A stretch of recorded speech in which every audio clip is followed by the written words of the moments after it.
তাহার ঈশ্বর জিতু দেব নারায়ণ তান মায়া বুঝিবা নারদর মনয়ে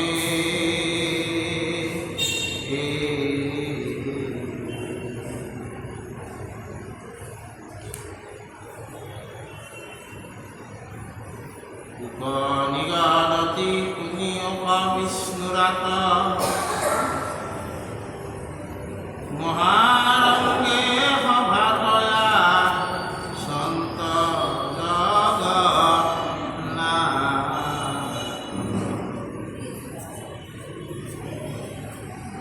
হে রাম চতুষ্পাশে উপাধি আসন্ত কৃষ্ণজনে অনন্তর যেন হইলা শুনা খাব কানে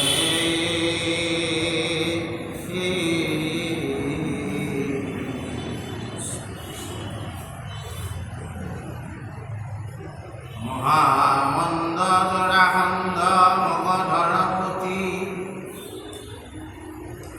অযুত হস্তিৰ বল বিপুল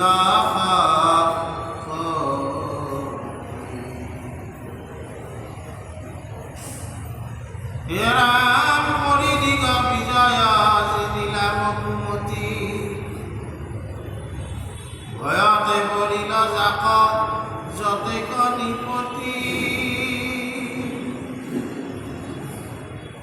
জীৱাপেক্ষ ৰাজা নবৰিলা জীৱা কৃষ্ণ পক্ষ ৰাজা নবৰিলা তাক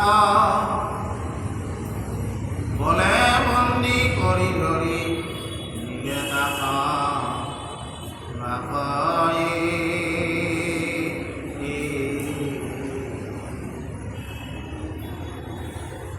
হস্তাহতাধিক দুই অযুত ৰাজাক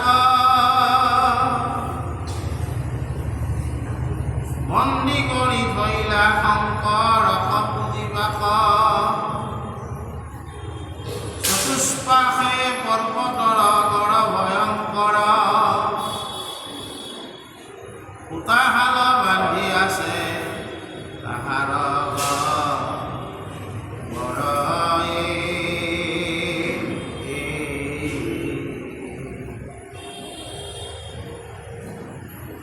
তাহাৰ ভিতৰে থয়া আছে বন্দী কৰি দ্বন্দ্বে যুগ যাই কুমাৰান্ত হৰি হৰি আপনু নমাখৰ কৃষ্ণা শিব চতুৰ্দশী এহিদিনা শংকৰক বুজিব লিখিয়ে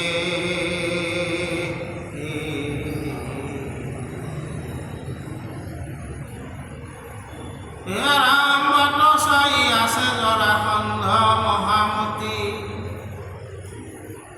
এহি জানি ৰাজাগণে গুণে দিনে ৰাতি কৃষ্ণ বিনে ইষ্ট দেৱ নাহিকে আমাৰ ইটো ঘোৰা আপদত কৰিবনি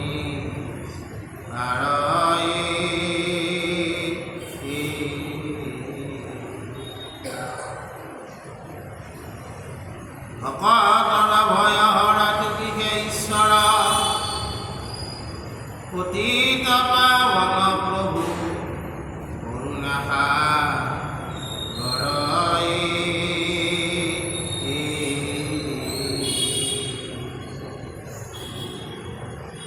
দেৱাসকল আইমাতৃসকল আজি এই দশম স্কন্ধ ভগৱন্ত পুৰুষৰ মহিমা বৰ্ণন কৰি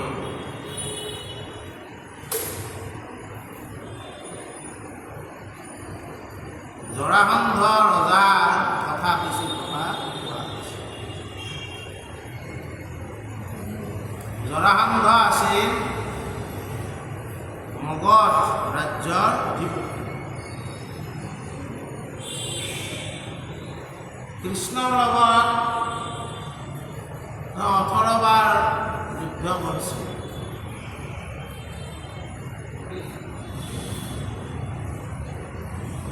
বাৰে বাৰে হাৰিও তেওঁ কৃষ্ণ বিৰোধী আছিল।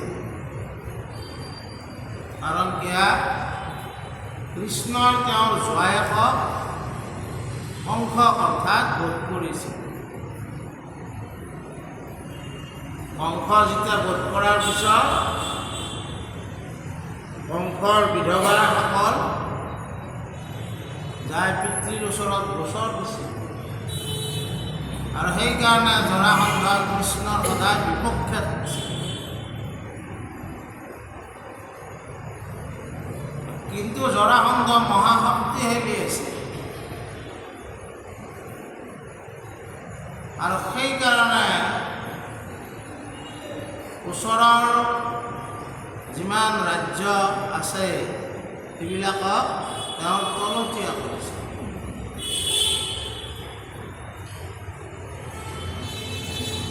আৰু যিবিলাকে তেওঁৰ তলতীয়া নহয় কৃষ্ণৰ পক্ষত আছিল সেই ৰজাবিলাকক তেওঁ বন্দী কৰি লৈ যায় তেওঁ পোতাশালত ৰাখিছিল। চাৰিওফালে গড় বান্ধি পোতাশালত ৰাখিছিল আৰু ৰজাবিলাকে তথাপিও তেওঁৰ তলতীয়া হ'ব ইচ্ছা কৰা নাছিল। কিন্তু ৰজাবিলাকে গম পাইছিল যে জৰাসন্ধই শিৱৰাত্ৰিৰ দিনা ফাগুন মাহৰ শিৱ চতুৰ্দশী সিদিনাখন শিৱ পূজাৰ সময়ত এই ৰজাসকলক নৰবলি দিব।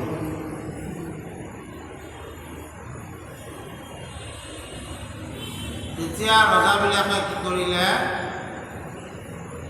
চিন্তা কৰি ভগৱন্ত পুৰুষক প্ৰাৰ্থনা কৰিছিল যে কৃষ্ণ বিনে আমাৰ কোনো ইষ্টদেৱ নাই আৰু ভগৱন্ত কৃষ্ণই আমাক এই ঘোৰ বিপদৰ পৰা ৰক্ষা কৰিব। কাৰণ ভগৱন্ত কৰুণাৰ সাগৰ, ভকত বৎসল আৰু পতিত পাৱন। গতিকে এই বুলি ৰজাবিলাকে ভগৱন্তৰ কথা চিন্তি থাকোঁতে এটা উপায় ওলাল। কি উপায়? হে ৰাম এহি বুলি ভাল মনুষ্যক এক মাতি পঠাইলন্ত দুত সবে মাধৱক প্ৰতি অনেক কাকুতি দুটি পনতি পুলিলা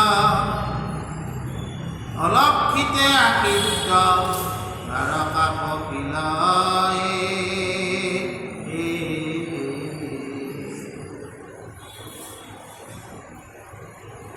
অপূৰ্ব মনুষ্য আশী সিংহ দ্বাৰ পাইল শীঘ্ৰে দ্বাৰ পালে নিয়া কৃষ্ণক বেন্তাইল সমজ্জাকৰ ৰঞ্জীৱ কি আশা কৃষ্ণদেৱ দণ্ডৱতে পৰিদূত পৰিলন্ত দেৱয়ে।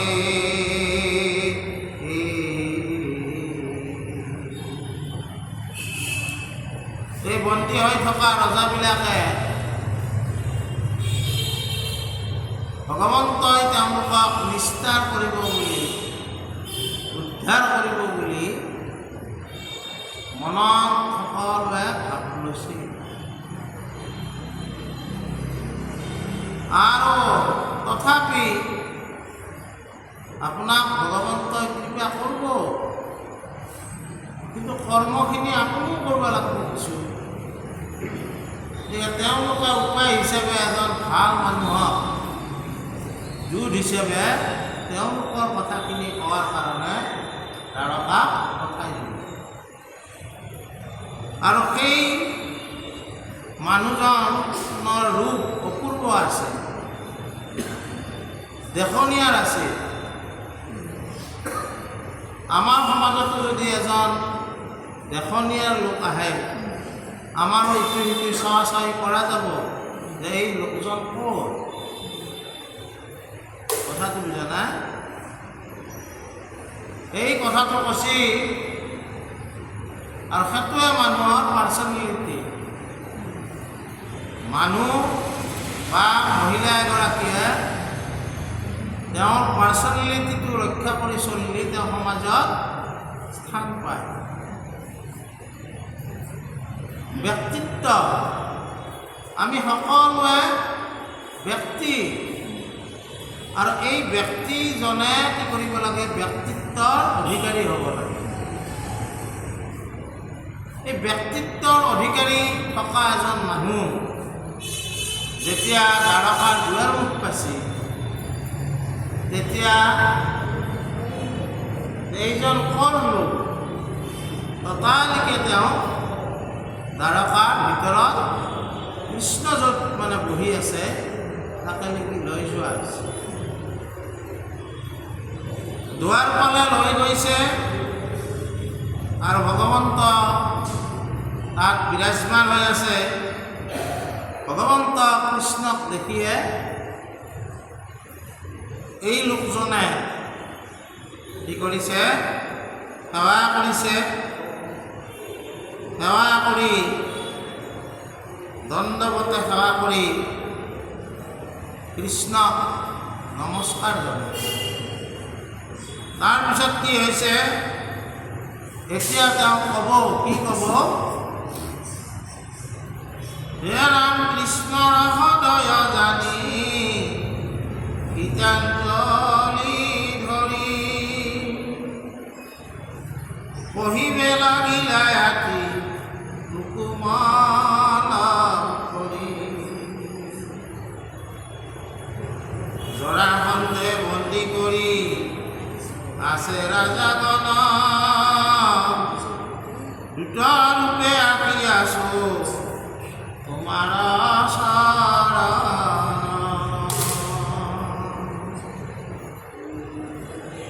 শুনিও প্ৰভু ৰাজা গণৰ বচন আৰু তৰাৱে তজু পাৱে অখিল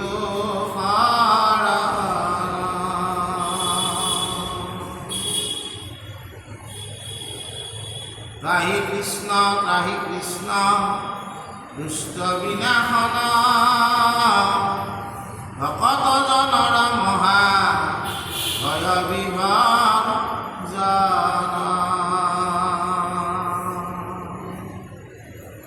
বলৰ বিজৰ জাৰ ভুৱনদাহি প্ৰমাণ হৰণ বকিলো প্ৰভু কৰা পৰিত্ৰাণ।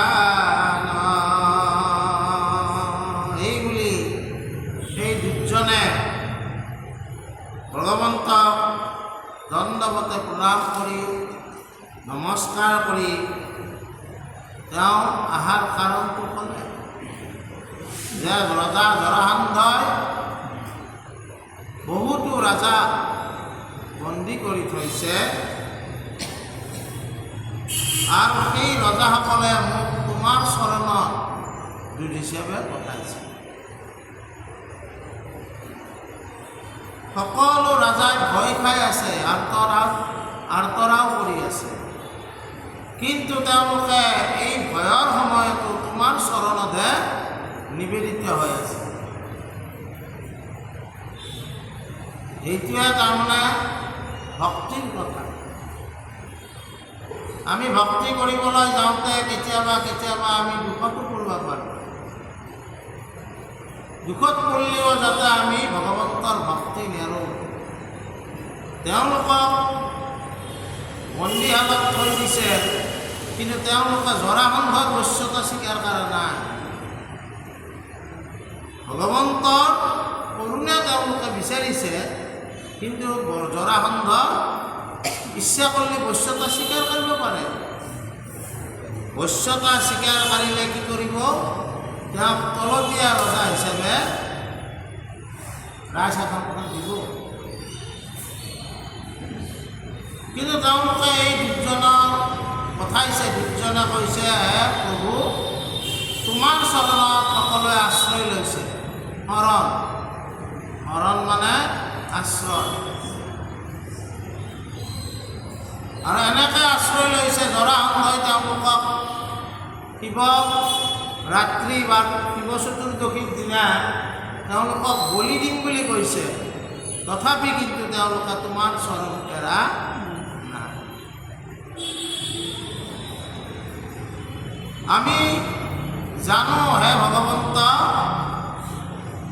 তুমি দুষ্টক বিনাশ কৰাৰ কাৰণে অৱতাৰ হৈছে। দুষ্টক দমন, শান্তক পালন, ধৰ্ম স্থাপন, অধৰ্ম নাশন। এই চাৰিটা কাৰ্য কৰিবাক লাগিয়ে তুমি আহিছা। তোমাৰ মহিমা বল বীৰ্যৰ কথা আমি একো নাজানো, কিন্তু আমি তোমাৰ ওচৰত আশ্ৰয় লৈছোঁ। তুমি আমাক পৰিত্ৰাণ কৰিব লাগে। এই বুলি ভগৱন্তৰ ওচৰত দুৰ্জনে প্ৰাৰ্থনা কৰিছে। তাৰপিছত কি হৈছে? হে ৰাম, ভিন্ন বুদ্ধি প্ৰভু আমি নিচিনো তোমাক, এতেকে সংসাৰ তাপে নচাৰে আমাক। মূৰ্খ ইটো কবি কৰ্মত কৰে ৰতি, তজু সেৱা কুশলকৰ মত নাই মতি। কাম্য কৰ্ম অনিত্য বিৰুদ্ধ ধৰ্ম ধৰে, তুমি কহি আছা মুখ পথক নাচৰে। কালৰ ঈশ্বৰ প্ৰভু নগনি তোমাক, ৰাখিবে ক বুলি ভজে পুত্ৰ দেৱতাক। জীবু বুলি যতে কবচ দুখ কৰে আশা, নমকাল ৰূপে এক তিলকৰে ৰাখ। অভকত লোকৰ দিলো এই গতি, আমি কোনো তোমাকে ভজো দিনে ৰাতি। কৃষক পাৱে ইটো দুখ, ত্ৰাহি ত্ৰাহি হৈও জানতে আমাক।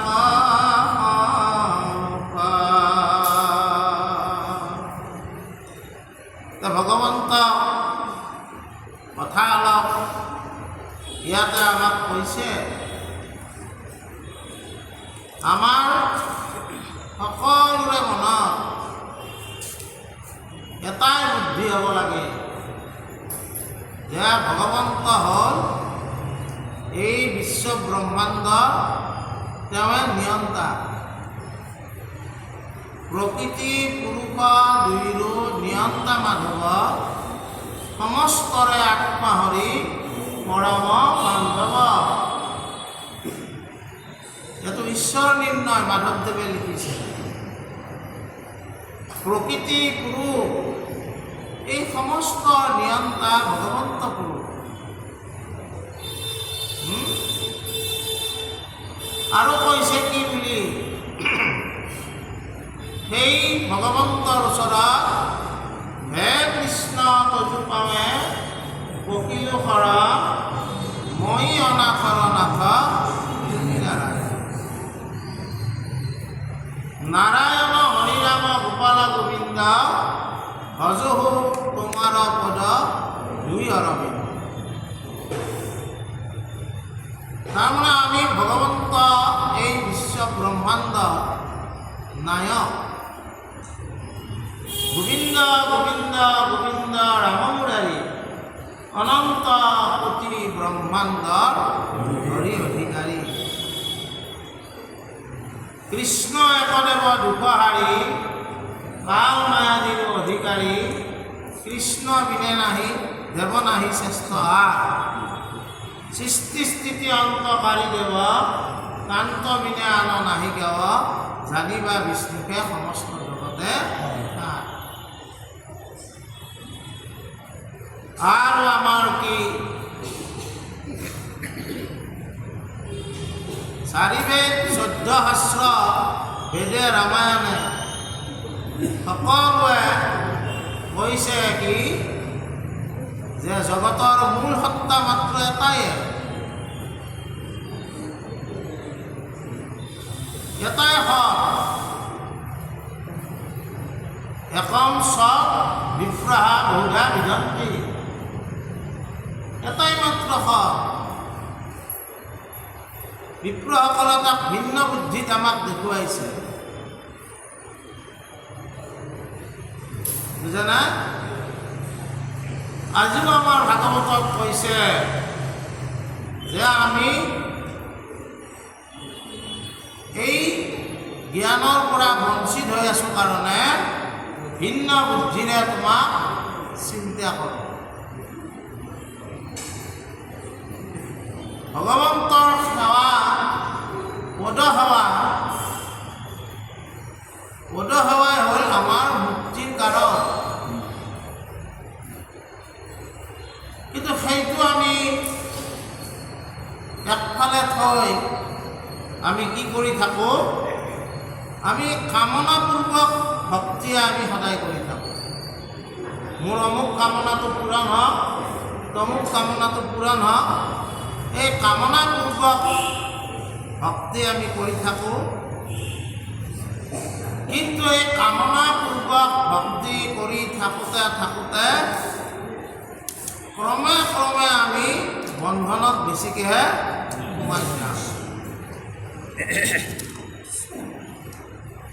কিন্তু ভগৱন্তই আমাক কি কৰিছে যে আমাক এটা পথ দিছে, মুক্তিৰ পথ। সেই মুক্তিৰ পথটো আমি কেতিয়া পাম? যেতিয়া এক ভগৱন্তক আমি চিন্তা কৰিম। আৰু মহাপুৰুষ শংকৰদেৱ গুৰুজনাই তাকে আচলতে আমাক শিক্ষা দিছে। কৃষ্ণক পুজিলে পূজা সমস্তৰে হয়, পৃথকে পুজিলে পূজা কেহ নলয়।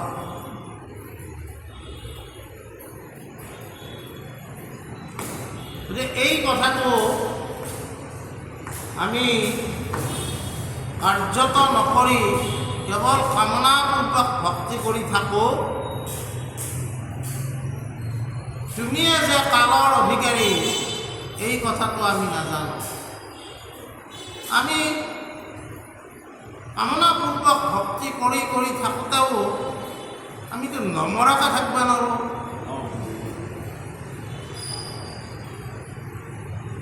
সেইকাৰণে আমাক ভাগৱত শাস্ত্ৰই এতিয়া যদিও আমাৰ বিভিন্ন শাস্ত্ৰ আছে, বেদ,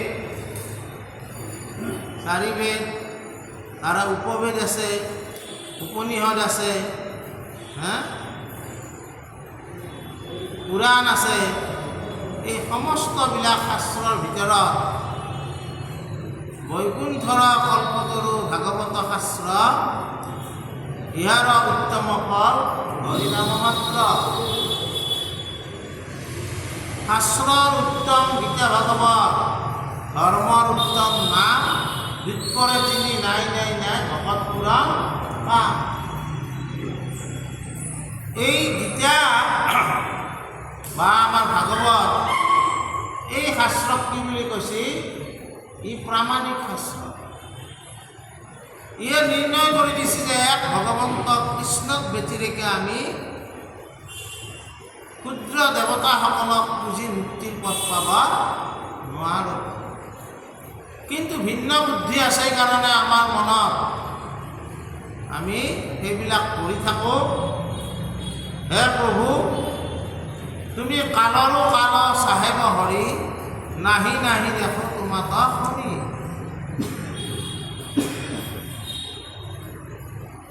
গতিকে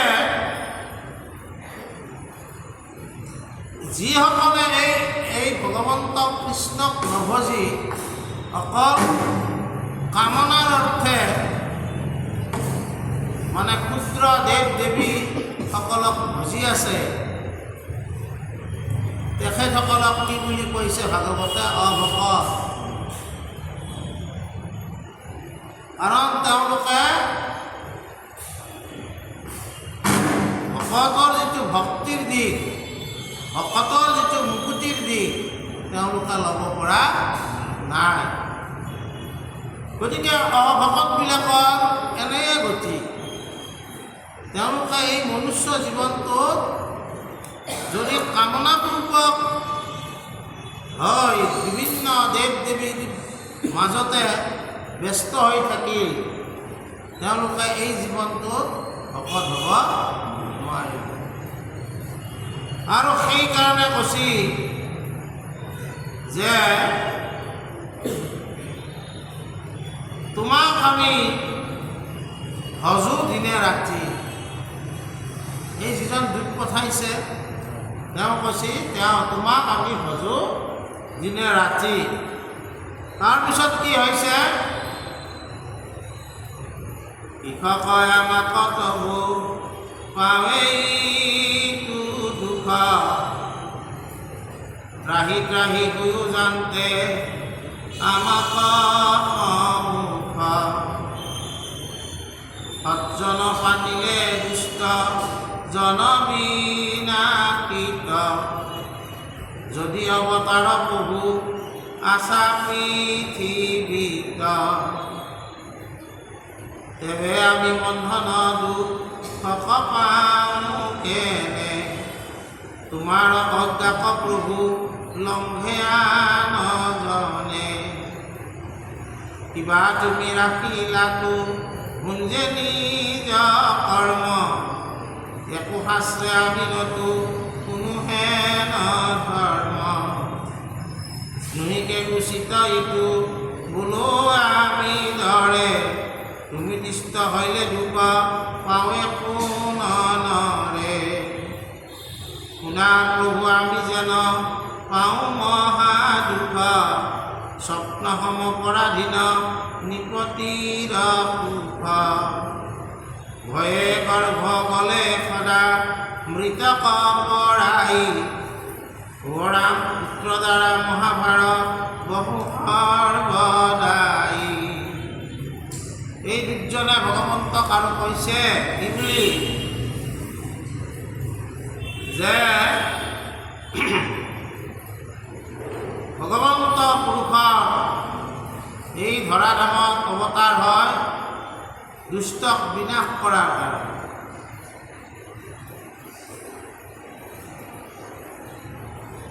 আৰু সন্তসকলক ভকতসকলক পালন কৰাৰ কাৰণে। হে প্ৰভু, তোমাৰতো আমি ভকত, তোমাৰ কথা আমি চিন্তা কৰোঁ, জৰাসন্ধৰ ভয়কো আমি উপেক্ষা কৰিছোঁ, বন্দীশালত আমি বন্দী হৈ আছোঁ, তথাপি আমি জৰাসন্ধৰ সপক্ষে হোৱা নাই, তোমাৰ সপক্ষেহে আমি আছোঁ। ভকত হ'লে অলপ কেতিয়াবা কেতিয়াবা ভগৱন্তক অলপ নিবেদন কৰে। কি বুলি কৈছে? তোমাৰ আজ্ঞাকে আমি পালন কৰি আছোঁ, কিন্তু আমাৰ কিয় এনে অৱস্থা হৈছে? এই অৱস্থাৰ পৰা তুমি আমাক পৰিত্ৰাণ কৰা, কাৰণ আমাৰ মহা দুখ হৈ আছে। কি দুখ? পৰাধীনতাৰ দুখ। স্বাধীন আৰু পৰাধীন এই দুটা কনচেপ্ট আমি সকলোৱে জানো, কাৰণ জুলাই আগষ্ট 15 আগষ্টত আমি কি কৰোঁ? স্বাধীনতা দিৱস পালন কৰোঁ। 1947 চনৰ 15 আগষ্টৰ দিনা ভাৰতখন ব্ৰিটিছৰ কবলৰ পৰা মুক্ত হৈছিল, স্বাধীন হৈছিল। বুজা না? আৰু যেতিয়া আমি পৰাধীন আছিলোঁ, তেতিয়া আমাৰ যিমান সম্পদ, আনকি ময়ূৰ সিংহাসন, আজি অসমৰ বৃন্দাবনী বস্ত্ৰ লণ্ডনত আছে।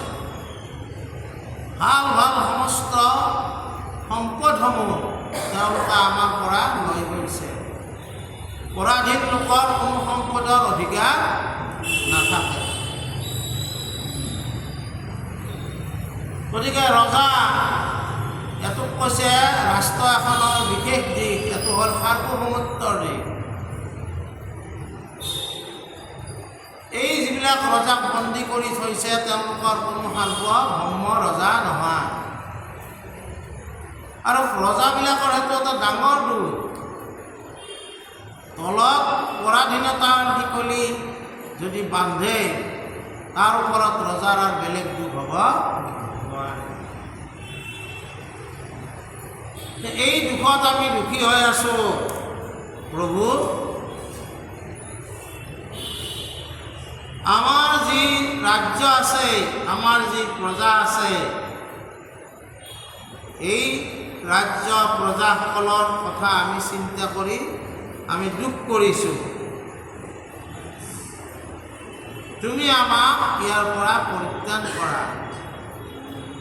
আৰু কি কৈছে? পূৰ্বতে হওক আমি হুয়া ভজিলো তোমাক, তেজিলো পৰম সুখ তোমাৰ কথা। নিষ্কাম ভকতে যাক পাৱে হৃদয়তে, হেন সুখতে জীৱৰো বিষয়ক লেখতে।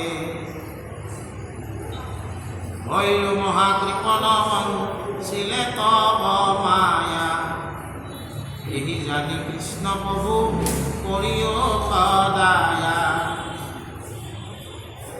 ভকতৰ দুখ হৰে যাৰ দুই পাৱে, কৰিও কৃপা হেন ঈশ্বৰ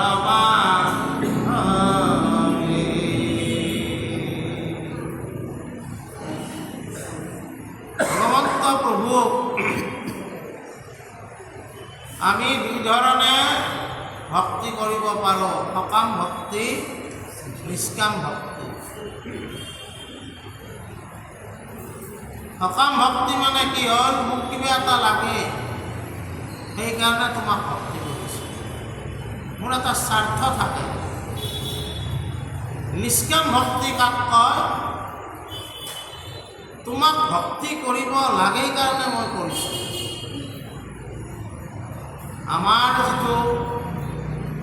আমি যিটো নৃত্য প্ৰসংগ কৰোঁ, এই নৃত্য প্ৰসংগত নৃত্য শব্দটো সদায় বুজায়, কিন্তু নৃত্য শব্দটো কি বুজায়? যিটো কৰণীয়, সেইটো কৰণীয়। আপুনি গুৰু সেৱা কৰোঁতে আমি আৰু একদিন কৈছিলোঁ যে সেই সময়খিনি নিৰ্বিষয় হয়, আপুনি গুৰু সেৱা কৰিব, একো বিষয় বাসনৰ পৰা মুক্ত হৈ কৰিব। তেতিয়া আপুনি নিষ্কাম ভক্তিৰ ফালে লাহে লাহে যাব পাৰে। এতিয়া কথাটো হ'ল কি, এই ৰজাসকলৰ যিটো প্ৰেৰিত দূত, সেই দূতজনে কি কৰিছে? যে আগতে আমি তোমাক সকাম ভক্তি কৰিলোঁ, নিষ্কাম ভক্তি কৰা সকলেহে ঈশ্বৰক হৃদয়ত স্থাপন কৰিব পাৰে। সকাম ভক্তি কৰা সকলে ঈশ্বৰক হৃদয়ত স্থাপন কৰাটো ইমান সহজ নহয়।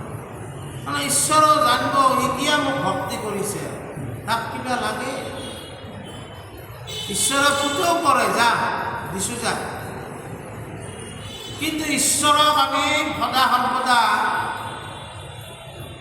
ভক্তি কৰিব লাগে, এইটো এটা কৰণীয় কাৰ্য। সেই হিচাপে যদি কোনোবাই আমি ভক্তি কৰোঁ, সেইকাৰণে আমাৰ শুৱালকুছিত সকামবিলাকত দুটা প্ৰসংগ কৰে, এটা নিত্য প্ৰসংগ আৰু এটা সকামী প্ৰসংগ। নিত্য প্ৰসংগৰ সময়ত তামোল পানে কোনে দিয়ে?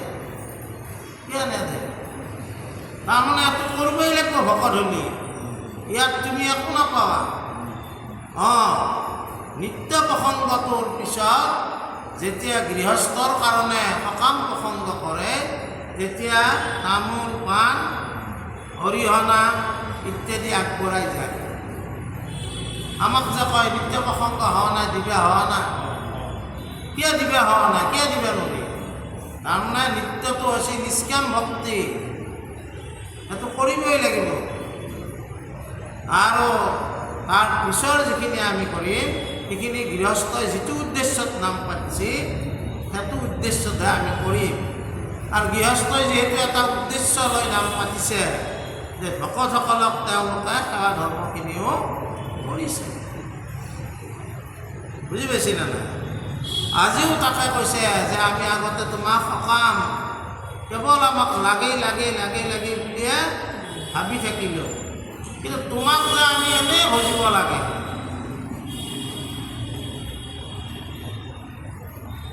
সেই কথাটো হ'ল আমি নাজানিছিলোঁ।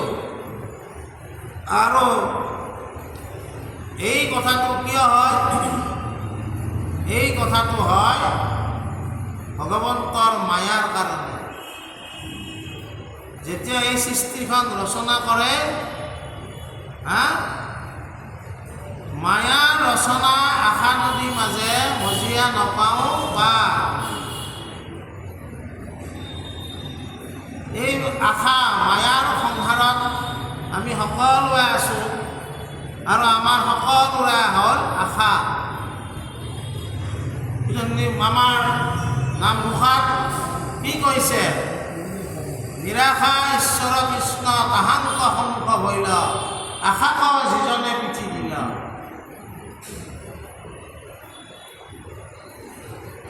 ভগৱন্ত কি কৈছে? নিৰাশা ঈশ্বৰ কৃষ্ণ তাহাংক সন্মুখ ভৈল, আশাক যিজনে পিঠি দিল। কোনো আশা নকৰি ভগৱন্তক আমি যদি সেৱা কৰোঁ, সেইটো নিষ্কাম সেৱা। আৰু আমি এই মায়াত প্ৰকৃত হৈ আছোঁ কাৰণে বাৰে বাৰে আমি কি কৰোঁ? সকামী হৈহে থাকিব ইচ্ছা কৰোঁ। বুজা নাই? আৰু সেইকাৰণে ভগৱন্ত প্ৰভু, তুমি আমাক দয়া কৰা, কাৰণ আমি জানো পতিত পাৱন বুলি নাৰায়ণে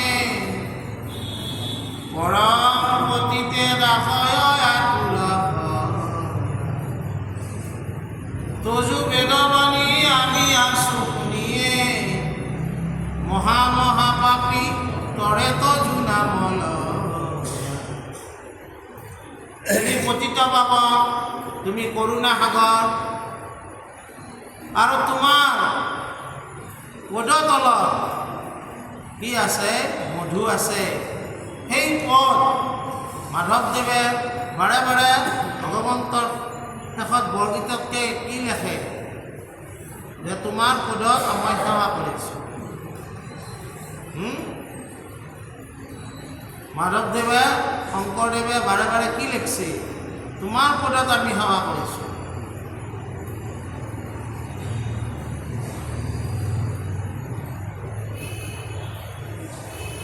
ঘোষাটো লিখিছে, তুৱা পদ কমলৰ মকৰন্দৰ ফেৰতি, কৰিয়া খা কমূৰ মতি নাই হৰি ৰাম ৰাম।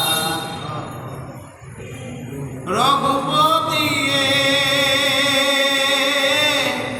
তুমি দেৱয় এই পদৰ কথাই কৈছে, ঈশ্বৰৰ চৰণ চিন্তিব দিছে। আৰু কি কৈছে? মাধৱ দাস কহয় ৰাম তেৰা, যাহা যাহা শৰণ তাহে পীৰ মেৰা। তাৰমানে কি? তোমাৰ চৰণ যোনফালে আছে সেইফালে মই মুখ ধুৱাইছোঁ। বৰগীতত লিখিছে ৰাম গোসাঁই কৰহো গোহাৰি, মাধৱ দাস কহয় ৰাম তেৰা, যাহা যাহা শৰণ তাহে পীৰ মেৰা। যে এই দুজনেও কৈছে, হে ভগৱন্ত প্ৰভু, তোমাৰ দুই পাৱতে আমাৰ মুক্তি আছে। আমি সেই কথা বিশ্বাস কৰোঁ, সেই কথা আমি মানি লওঁ আৰু আমি সেই ভক্তি কৰিছোঁ। তুমি আমাক কৰুণা কৰা। তাৰপিছত কি হৈছে? হে ৰাম বান্ধি আছে জৰাসন্ধ নাগে কৰ্ম পাশ, কৰিও মোচন চতুৰ্ভুজ ভয় নাশ, আপুনি বিক্ৰম কৰি ভূয়ুক মেলান, যদিহে নবোলা প্ৰভু শুনা হেন প্ৰমত্ত মাতংগ দশ হাজাৰৰ ফল, জৰাসন্ধ ৰাজা প্ৰভু জানিবা নিষ্ফল, তোমাকে কহে আমি নবৰিলো তাক, এতেকে একলে জানি আনিলে আমাক, আপোনাৰ মন্দিৰে বন্দী কৰি আছে থয়া, মহাসিংহে যেন আছে চাবক ৰাখিয়া, শিৱ চতুৰ্দশী হইলে কাটিবে সবাক, প্ৰাণবন্ধু আঁকি যাবে নৰাখায়া মাক। হে প্ৰভু, তোমাৰ পাৱতে আমাৰ মুকুতি আছে। আমাক কোনেও মুকুতি কৰি দিব নালাগে। তোমাৰ পাৱত আমি যদি সেৱা কৰিছোঁ, আমি মুকুতিৰ অধিকাৰী হ'মে। পৰম মুকুতিৰ অধিকাৰী হ'ব পাৰি ভগৱন্তক সেৱা কৰি। আৰু বন্দীহালৰ পৰা মুক্তি হোৱাটো কি কথা? যি ভগৱন্তক সেৱা কৰি পৰম মুকুতিৰ অধিকাৰী হ'ব পাৰি। যাৰ ৰাম কৃষ্ণ নাম নামে ভৱ সিন্ধু তৰি, পাৱে পৰম পদ পাপী যত, সদানন্দ হেন সনাতন হেনয় কৃষ্ণক সদা, উপহা কৰো হৃদয়ত। ভগৱন্ত পতিত পাৱন মহা পাপীসকলেও যদি তোমাৰ চৰণত সেৱা কৰে, তেওঁলোকৰ মুক্তিৰ অধিকাৰী হয়। কিন্তু আমি তোমাৰ পক্ষতে আছোঁ। তোমাৰ পক্ষত থকা কাৰণে এই প্ৰমত্ত জানাই জৰাসন্ধই আমাক বন্দী কৰি নিলে। আৰু নি কি কৰিছে? আমাক তেওঁ গৃহত বন্দীশালত ৰাখিছে। কেনেকৈ ৰাখিছে? যে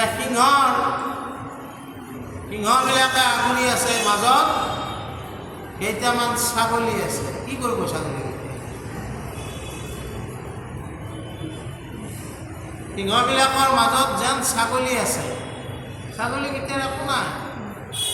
তেওঁলোকে সমৰ্পণৰ বাহিৰে আৰু তেওঁলোকৰ উপায় নাই।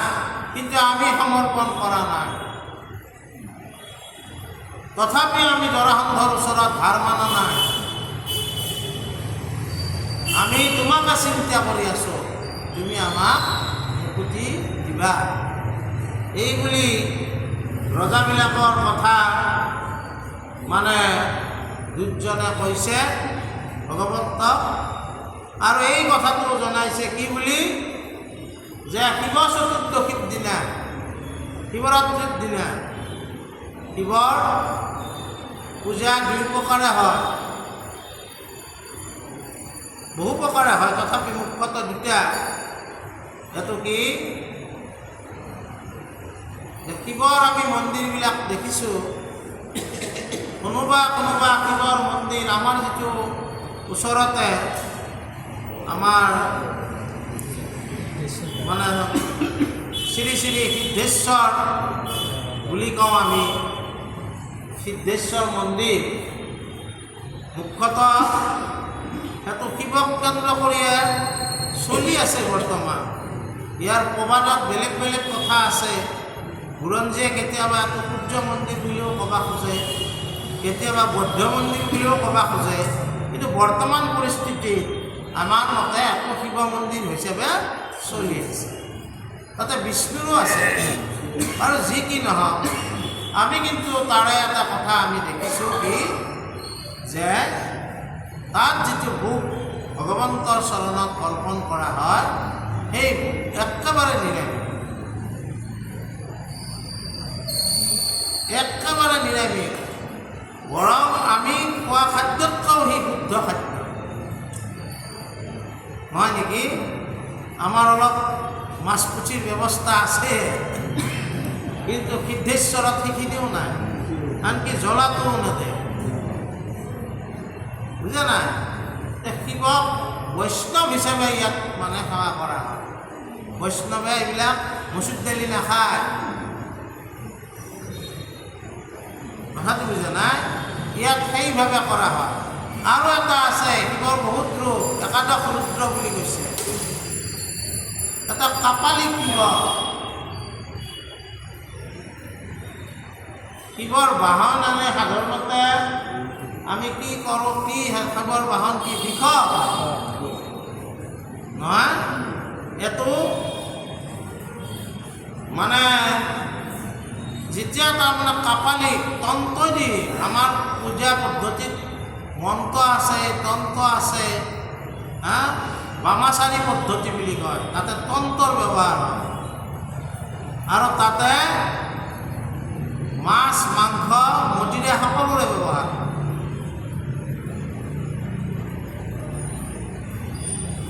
সকলোৰে ব্যৱহাৰ হয়। এইবিলাক তন্ত্ৰ পদ্ধতি বুলি কৈছে। মন্ত্ৰ তন্ত্ৰ যজ্ঞ যত তপতীৰ্থ প্ৰতিহত হৰিনাম সভাটো অধিক, তন্ত্ৰৰ ব্যৱহাৰ হয়। কামাখ্যা আমাৰ যি আছে সিও এখন তন্ত্ৰপীঠে, সেইকাৰণে তান্ত্ৰিকসকলে আহি কামাখ্যাত ভিৰ কৰে। আমাৰ বৈষ্ণৱসকলে তন্ত্ৰ নহয়, বৈষ্ণৱসকলে ঈশ্বৰৰ নামকে স্মৰণ কৰে, বুজা নাই?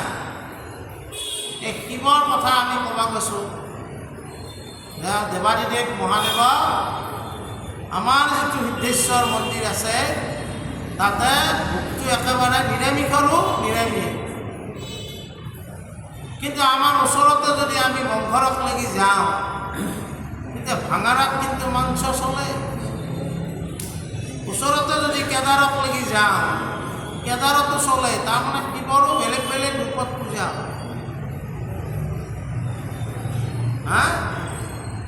আৰু আপোনালোকে যদি যেনেকৈ তাৰমানে আমাৰ কামাখ্যা তন্ত্ৰপীঠ মধ্যপ্ৰদেশ বৰ্তমান, এসময়ৰ সেইখনৰ নাম আছিল উজ্জয়ন, বিক্ৰমাদিত্য ৰজাৰ ৰাজ্য আছিল এতিয়া, আজিকালি মধ্যপ্ৰদেশ। তাতেও তাৰমানে কি আছে, মহাদেৱৰ এটা মন্দিৰ আছে, সেইটো তন্ত্ৰপীঠ। তাতে তাৰমানে পূজাত মাছ মাংস মদিৰা চব ব্যৱহাৰ হয়। এইবিলাক বেলেগ বেলেগ পদ্ধতি আছে, আমি কাৰো পদ্ধতিত একো ক'ব নাযাওঁ। গতিকে এই তাতেও শিৱৰাত্ৰি হ'ব, ইয়াতেও শিৱৰাত্ৰি হয়, যেনে তাতে তাৰমানে তন্ত্ৰত য'ত হ'ব তাতে এইবিলাক ব্যৱহাৰ কৰিব। মই যেতিয়া পঢ়ি আছিলোঁ গুৱাহাটীত, আমাৰ মামাহঁতৰ ঘৰ এটি ৰোডত আছিল। কেতিয়াবা মানে ফুৰিব যাওঁ ৰাতি হ'লে। একদিন আৰু মোক ক'লা, আজি ৰাতি কামাখ্যাত যাম। মই বোলো যাম দে, মিছা কথা নকওঁ, অধিকাৰ হ'লে আৰু সঁচা কথাই ক'ব লাগিব, বুজা নাই? তেতিয়া পঢ়ি আছোঁ মই, শৰণ চৰণো হোৱা নাই। তাৰমানে এটা মানুহৰ দোকানখন বিক্ৰী নাযায়, তেওঁ তাৰমানে বগুলাৰ পূজা কৰিব, বগুলা দেৱী।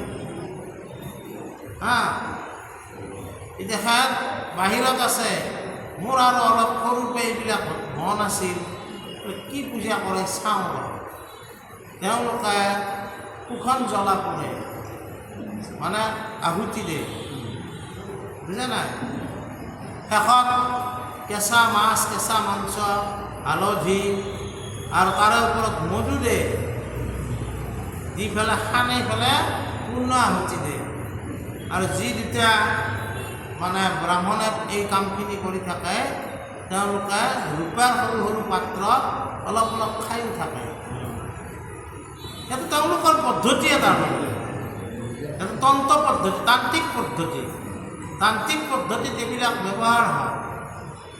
তেনেকৈ মই দেখা পাইছোঁ, কিন্তু আমাৰ পদ্ধতিত এইবিলাকৰ স্থান নাই। গতিকে আমি কিয় কৈছোঁ যে এই শিৱৰ বিষৱ যেনেকৈ আৰু গৰুটো যেনেকৈ বাহন, কাপালিক শিৱৰ বাহন কিন্তু কুকুৰ। বুজি পাইছিনে? কুকুৰ। সেই ৰূপটো কাপালিক শিৱ, তান্ত্ৰিক যিটো শিৱ, তেওঁৰ বাহন কি? বিষৱ নহয়, তেওঁলোকৰ বাহন কি হ'ব? কুকুৰ। বুজি পাইছে না নাই?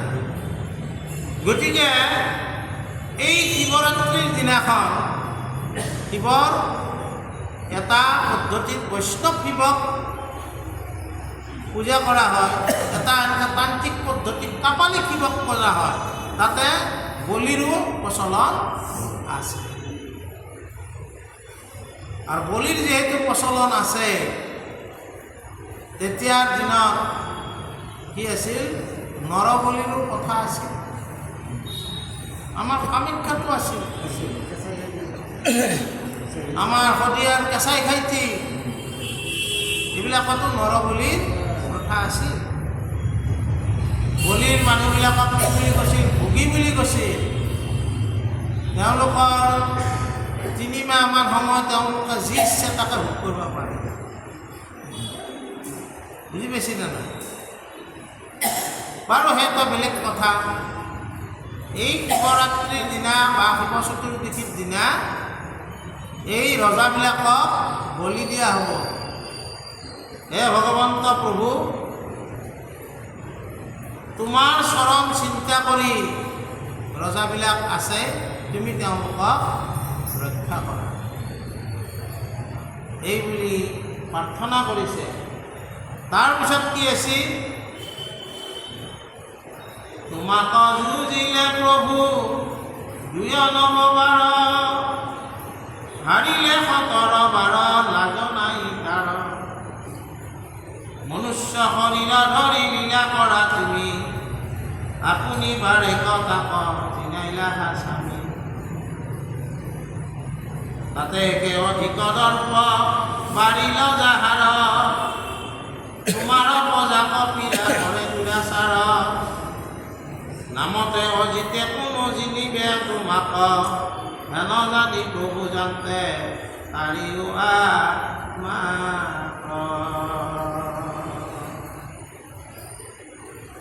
অষ্টাধিক 120,000 নিপতি, মুখ পঠাইলে কয় কাৰ কৰিয়া কাকুতি। জৰাসন্ধ বন্ধনে বিকলে এৰাই বাক, কৰন্ত আক্ষেপ হবে দেখিবে তোমাক। তব 2 চৰণে মৰে দিনে ৰাতি, দুখিতৰ দুখ কৰা দুপতি এই মতে ৰাজা দুত মহন্তই আছয় এই বেলা পিলিল নাৰদ কৃপাময়।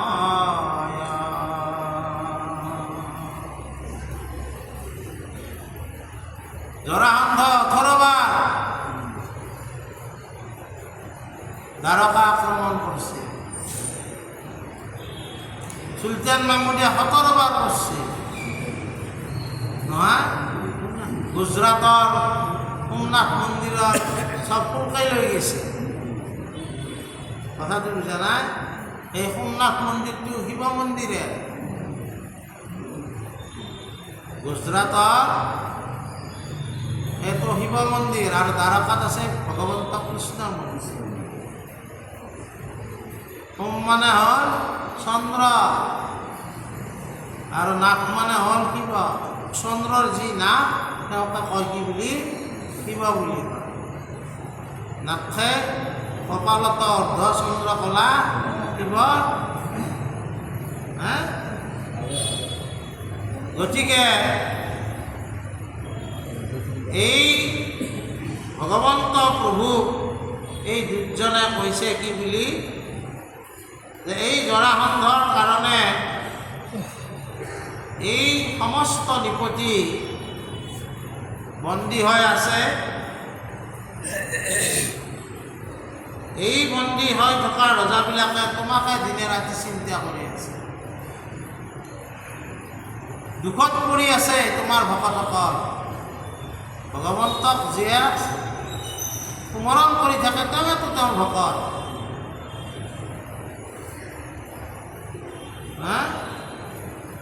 গতিকে সেই ভকতসকলক তুমি ৰক্ষা কৰিব লাগে। আৰু এই জৰাসন্ধ কবলৰ পৰা এই ৰজাসকলক মুক্ত কৰিব লাগে। এই কথাখিনি কৈ থাকোঁতে সেই সময়ত মানে কিছুমান কি হয়, বিশেষ সময়ত আমাৰ নাৰদ ভগৱন্তৰ প্ৰৱেশ ঘটে। সেই সময়ত আহি নাৰদৰ প্ৰৱেশ হয়। তাৰমানে কৃষ্ণকো নাৰদে যাই ক'ব ভকতক ৰক্ষা কৰিব লাগে। কি ক'ব সেইখিনি কথা আমি আহাবাৰ আলোচনা কৰিম। আজি আমি এইখিনিতে সমৰ্পণ কৰোঁ। কৃষ্ণ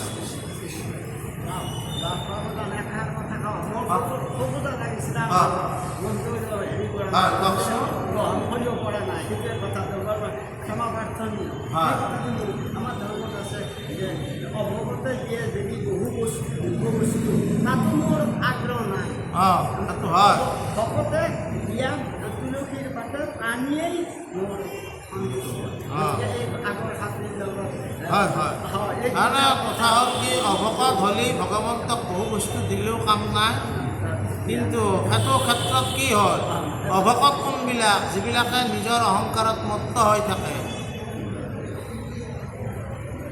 আজি ভগৱন্তৰ ভাৰ্যা সত্যভামা, কিন্তু তেওঁ তাৰমানে কি কৰিলে, তেওঁ আচলতে গৰ্ব কৰিব লাগিছিল। কিহৰ কাৰণে তেওঁ গৰ্ব কৰিব লাগিছিল? যে মই ভগৱন্তৰ ভাৰ্যা। কিন্তু তেওঁ গৰ্ব কৰিলে কি, মাকচৰ পে আনা চেমন্তক লয়। বিয়াত ঘোষাত আমি নাগাম হৰি ৰাম ৰাম ৰাম ৰাম ৰাম হৰি। দেও কন্যা বিবাহতো মাক দিবুমণি লগত যৌতুক হৰি ৰাম। সেইটো যৌতুকত লৈ আহিছে। এনেও আমাৰ মহিলা কমিটি আছে, আমাৰ আই মাতৃসকল, তেওঁলোকে যিটো মাকচৰ পৰা অনা বস্তু সেইটো অলপ বেছিকৈ দেখায়। বেয়া নাপাব, মানে সেইটো কথা অলপ আমাৰ মাইছে মোক এইটো দিছে অলপ ভাল পায় আৰু দেখে। এইটো সহজত তাৰমানে কৃষ্ণৰ ভাৰ্যাও তাৰ পৰা বিপৰীত নহয়, বুজা নাই? কৃষ্ণৰ ভাৰ্যাও বিপৰীত নহয়। তেওঁ সত্যভামাই ভাবিলে যে মই মানে দান কৰিম, তুলা দান। কৃষ্ণক আগফালে পাল্লাত উঠি দিছে, এইফালে সোণা দি আছে পাল্লা নুঠে। কিন্তু ৰুক্মিণী আহি যেতিয়া এটা তুলসী পাত দিলে, পাল্লা ফুটকে উঠি গ'ল। আপুনি কোৱা কথাটো সামঞ্জস্য এনেকৈ আছে জানাই যে ভকত হিচাপে তাৰমানে ভকত কেতিয়া হ'ব পাৰি? ভকত হোৱাৰ কাৰণে আমাক ইংগিত দিছে। কি ইংগিত দিছে? যে যশোদায়ো কৃষ্ণক ধৰিবাক লাগি বাৰে বাৰে চেষ্টা কৰে, কিন্তু 2 আঙুল নাতে, কেৱল 2 আঙুল নাতে। আৰু যদি আনি জোৰা দিলা তথাপি 2 আঙুল নাতিলা। সেই 2 আঙুলটো কি? অহম মম, মই মোৰ। এই ভগৱন্তৰ গোটাই তোমাৰ ইয়াতে একো নাই। সেই ভাৱটো লৈ যিসকলে ভগৱন্তক সেৱা কৰে, পূজা কৰে, তেওঁলোক হ'ল ভকত। আৰু যিয়ে ভাবে কি মই মোৰ, সেইজনক ভগৱন্তই ভকত কৰি নলয়। তই মই মোৰকে থাক। কাৰণ মই মোৰ আমাৰ সহজ ভাষাত কৈছে, মই দেওঁ, মই কৰোঁ, মই বোলো বাণী, এতে কতে জীৱৰ স্বৰূপ হয় বাণী। আপোনাৰ যিটোৰ কাৰণে চৈতন্য হৈ আছে, এই স্বৰূপটোৰ কাৰণে আপুনি চিন্তা নলব। যেতিয়া এই ভাৱটো থাকিব, মই দেওঁ, মই কৰোঁ, মই বোলো বাণী, এতে কতে জীৱৰ স্বৰূপ হয় বাণী। এতিয়া বাপ আপোনাৰ কথাখিনিৰ লগত সংগতি ৰাখি এইখিনি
ভিতৰত আছে